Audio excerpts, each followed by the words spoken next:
இன்றைய தேவ வார்த்தை சங்கீதம் 32 அதிகாரம் 8 நான் உனக்கு போதித்து நீ நடக்க வேண்டிய வழியை உனக்கு காட்டுவேன், உன்மேல் என் கண்ணை வைத்து உனக்கு ஆலோசனை சொல்லுவேன். ஆமேன்.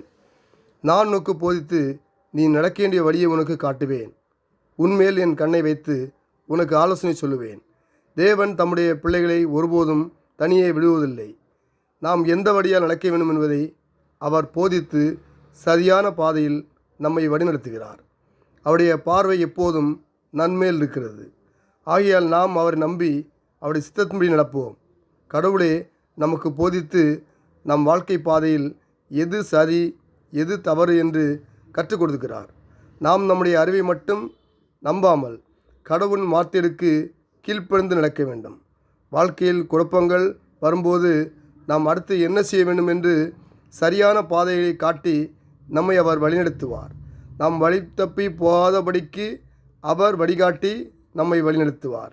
ஒரு தாய் தன் குழந்தை மீது எப்படி பாசமாய் நடந்து கொள்வதோ அதுபோல கடவுளும் நம் மீது பாசம் வைத்து நம்மை வழிநடத்துவார்.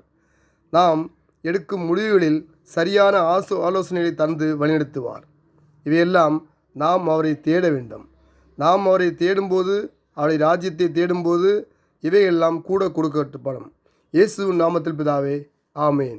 நல்ல ஆண்டவரே, நமக்கு நன்றி செலுத்துகிறோம். ஒரு புதிய நாளைக்கான கிருபை செய்யபடியால் நம்ம ஸ்தோத்தரிக்கிறோம். இந்த நாளை எங்களுக்கு ஆசீர்வதிக்க முடியாது ஜெபிக்கிறோம். ஆண்டவரே, ஊழியக்காலையும் அவள் குடும்பங்களையும் ஊழியங்களையும் கத்த ஆசீர்வதிக்க முடியாது ஜெபிக்கிறேன். கத்தாவே, அவள் தேவையான சந்திக்க முடியாது ஜெபிக்கிறேன். அநேக ஊழியர்களுக்கு ஆலயங்களுக்கு இடைஞ்சலாமல் இருக்க கத்தாவே, நீர் தேவையை சந்திக்க முடியாது ஜெபிக்கிறேன். கத்தாவே தேவனே, இந்த காலை வேளையிலையும் எனக்காக கத்தாவே உம்முடைய பிள்ளைகள் ஜெபிப்ப தேவன் அறிவு கத்தாவே. ஜெபிக்கிற உங்களுடைய பிள்ளைகளை கத்த ஆசிரிங்கப்பா. ஆண்டவரே, வசனங்களை கேட்கிற உங்களுடைய பிள்ளைகளை கத்த ஆசிரிங்கப்பா. வழி நடத்துங்க, பாதுகாத்து கொடுங்கப்பா.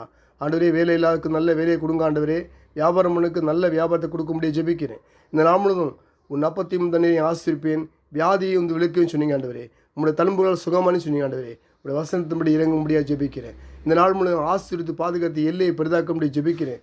தீங்கு துக்கப்படுதா விலைக்கு பாதுகாத்துக்க முடியாது ஜெபிக்கிறேன். இரத்த கோட்டைகளை மூடி வந்து பாதுகாத்து கொடுங்க. தேசத்தை ஆளுக்கு நல்ல ஞானத்தை கொடுங்கப்பா. ஒரு அமைதியான சூழ்நிலை வர கத்த கிருபிச்சிங்கப்பா. தேசத்தில் ஒரு பெரிய எழுப்புல கட்டலுங்கப்பா. அமைதியான சந்தோஷமான சமாதான சூழ்நிலை காலக்கடா கிருபிச்சிங்கப்பா. இந்த நாள் முழுவதும் ஆசிரிங்க, பாதுகாத்து கொடுங்க. எல்லாரோட தேவையில சந்திங்க. இரத்த கோட்டைகளை மூடி பாதுகாத்து கொடுங்க. இயேசு கிறிஸ்து நாமத்தில் ஜெபிக்கிறோம் நல்ல பிதாவே, ஆமேன்.